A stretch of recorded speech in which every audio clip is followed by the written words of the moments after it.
আজকে অন্যরকমভাবে অন্যরকম স্বাদের অন্যরকম পুর বানিয়ে পাটিসাপটা পিঠা রেসিপি নিয়ে আসলাম বন্ধু আপনাদের মাঝখানে। সবাই দেখতে থাকেন, পাশে থাকেন, সাথে থাকেন। আসসালামু আলাইকুম, কোহিনুরস কুকিংয়ে আপনাদের সবাইকে স্বাগতম। এই তো দেখেন, আমি একটা নারকেল কিনে আনছি আর নারকেলটা আমি সুন্দর করে কুড়াইয়া নিব। এই তো নারকেলটা আমি পানিটা দিয়ে দিয়েছি, আমার ছেলে খেয়ে ফেলছে। এখন নারকেলটা কুড়ানো হয়ে গেছে। এই তো দেখেন অনেকগুলাই হয়েছে, নারকেলটা মোটা ছিল। এই যে আমি খেজুরের নতুন গুড় নিয়ে আসছি। যাই হোক, 1 নাম্বার না 2 নাম্বার আমি বুঝি না। গুড়টাও কেটে নিয়েছি, চলে আসলাম রান্নাঘরে। আমি মাটির চুলায় রান্না করি। এই তো দেখেন, একটা কড়াই দিয়ে দিয়েছি, চুলার মধ্যে দিয়ে দিলাম কিছু কাঁচা বাদাম। বাদামটা আমি ভেজে নিব, আস্তে আস্তে জাল দিয়ে বাদামটা ভাজবো, নেড়ে চেড়ে যেন পুড়ে না যায়। এইগুলা দিয়েই আমি আজকে পাটিসাপটা পিঠা বানাবো অন্যরকম করে।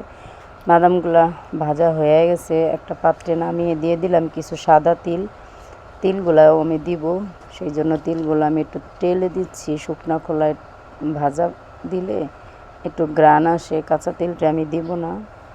সেই জন্য তিলটাও আমি সুন্দর করে অল্প অল্প জাল দিয়ে যেন লাল না হয়, পুড়ে না যায়, সুন্দর করে ভাজতেছি।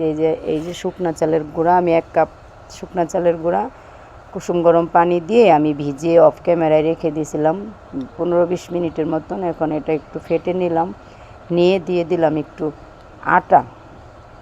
আটা দিয়ে এখন আমি গরুর দুধ জ্বালানো ছিল, আমরা প্রতিদিনই খাই গরুর দুধ, রোজ করে আমার ছেলেরা খায়। সেই দুধগুলাই আমি ঘন দুধগুলা দিয়ে আমি এখন একটা ব্যাটার বানিয়ে নিব, একটা গোলা দিয়ে দিব, বানিয়ে নিব। দিয়ে দিলাম একটু লবণ। এটা কিন্তু শুধু দুধ দিয়া, দুধ না থাকলে সমস্যা নাই, পানি দিয়েও করা যাবে, নর্মাল পানি দিয়ে আমার আছে, আমি তাই দিলাম। এই তো যে এরকম পাতলা বানিয়েছি। এখন এটা আমি 2 কালার করে নেব, আলাদা পাত্রে একটু অর্ধেকটা ঢেলে নিচ্ছি। এটার মধ্যে আমি একটা অর্গানিক কালার দিব, নিজের হাতের পুঁই শাকের দানার রঙগুলা উঠাইয়া আমি চিপড়াইয়া সেকে আমি একটা বোতলে ভরে ডিপে সংরক্ষণ করে রাখছি, একটু ফুড কালারে কাজ করে। সেই জন্য আমি এই কালারটা এখন ডিপে থেকে নামাইয়া একটু দিয়ে দিলাম, দিয়ে নেড়ে চেড়ে এক সাইডে রেখে দিয়েছি। এই বাদামগুলো আমি এখন সুন্দর করে খোসা ছাড়িয়ে নিচ্ছি। দেখেন, খোসা ছাড়ানো হয়ে গেলে এখন আর ব্লেন্ডারের কাছে যাব না, এটা আমি আধা ভাঙ্গা করে দিব। তাই একটা ভাঙ্গা পোতা দিয়ে, ওটাতে আমি কাজ করি, পোতা ভালো ধুয়ে নেওয়া, ওটা দিয়ে হালকা করে একটু ভেঙে দিয়েছি থেতু করে। দিয়ে দিলাম তিল, এখন একসাথে সব মিশিয়ে নিব। এখন দিয়ে দিব সুজি, বাচ্চাদের খাওয়ার সুজিটা নিয়েছি আমি, আপনারা যে কোনো সুজি, চালের সুজিও নিতে পারেন। সুজিটাও আমি শুকনো খোলায় হালকা করে তেল ছাড়া টেলে নিব। লাল লালও করবো না, আবার সাদাও থাকবো না, একটু টেলে নেব যেন কাঁচা গন্ধটা না থাকে, ওরকম করে টেলে নিব। এই তো সুজিটাও আমি টেলে নিচ্ছি, একটু নেড়ে চেড়ে দিচ্ছি ঘন ঘন যেন পড়ে না যায়। এখন টালা হয়ে গেছে, এখানেও আমি দিয়ে দিলাম সেই গরুর দুধ, জ্বালানো দুধ কিন্তু এটা ঘন দুধ। সেই গরুর দুধ দিয়ে একটু নেড়ে চেড়ে নিচ্ছি, নাহলে কিন্তু দলা পাকিয়ে যাবে। দিয়ে দিলাম মিষ্টি জিনিসে কিন্তু স্বাদ ব্যালেন্সের জন্য একটু লবণ দেয়, সেই জন্য আমি একটু লবণ দিয়ে দিলাম।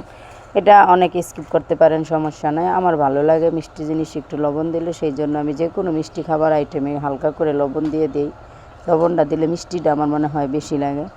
এবার দিয়ে দিলাম থেতু করা বাদাম আর সেই ভাজা তিল, আর এইগুলো দিয়ে একটু মিক্স করে নেব। দিয়ে দিলাম কোরানো নারকেল, সবই ধরেন ফ্রেশ, কিন্তু আমি গ্রামে থাকি, সব কিছুই ফ্রেশ পাওয়া যায়। বাজার থেকে আনছি, গুড়টাও আনছি আমি বাজার থেকে যেয়ে। এই তো আমি গুড়গুলাও দিয়ে দিলাম, অতটা একদম মিষ্টিও দিব না আমি, হালকা হালকা মিষ্টি হবে, বেশি মিষ্টি হলে আমার বাচ্চারা খেতে চায় না। যাই হোক, আমি অল্প একটু মিষ্টি দিলাম, কালারটাও ব্রাউন হলো, সুন্দর লাগতেছে দেখতে। যে এই পুরতে আমি আজকে পাটিসাপটা পিঠা, অনেকে তো খিসা দিয়ে খায়, চালের আটা দিয়ে ভিতরের পুরটা দুধ দিয়ে বানায়, শুধু দুধ দিয়ে কেউ খিসা বানিয়ে নেয়, কর্নফ্লাওয়ার দেওয়া বানিয়ে নেয়, যার যেরকম ভালো লাগে। আজকে আমার মনে হইলো আমি এভাবে করব। এই তো একটা ননস্টিকের প্যান আমি দিয়ে দিছি লার্কির চুলাই। যাই হোক, এখন আমি আগে একটা পিঠা বানাইয়া দেখতেছি কেমন হয়। ওই পিঠাটা আমি কিন্তু দেখাইছি, সাদাটা আগে দিছি, ওইটা আমার ছেলে খেয়ে ফেলছে। এই পিঠাটা আমি আবার অফ ক্যামেরা এইভাবে বানিয়ে নিয়েছি, দিয়ে দিয়েছি। যাই হোক, এই যে সুন্দর কিন্তু হচ্ছে পিঠাটা। আগে আমি ওই কালারটা দিয়ে পরে সাদাটা দিয়ে দিছি, কালারটা ভালোই লাগতেছে। তাহলে বন্ধুরা, যদি আপনাদের ভালো লাগে প্লিজ পাশে থাকবেন, সাপোর্ট করবেন, লাইক করবেন, কমেন্ট করবেন, বন্ধুদের কাছে পারলে শেয়ার করে দিবেন, চ্যানেলটা সাবস্ক্রাইব করে পাশেই থাকবেন, অল নোটিফিকেশনে ক্লিক করে রাখবেন। আমি যেমনই নিত্য নতুন রান্না করি যেন আপনাদের কাছে পৌঁছে যায়। এই তো আমি আর একটু ব্যাটার দিয়ে দিলাম লাল কালার, মানে গোলাপি কালার, যাই হোক এটা কী কালার আমি ঠিক বলতে পারি না, দিয়ে দিলাম আবার একটু সাদাটা দিয়ে এখন আমি সুন্দর করে ঘুরিয়ে দিচ্ছি চামিচ দিয়ে। এখন ওই পুরটা দিয়ে দিব ভিতরে।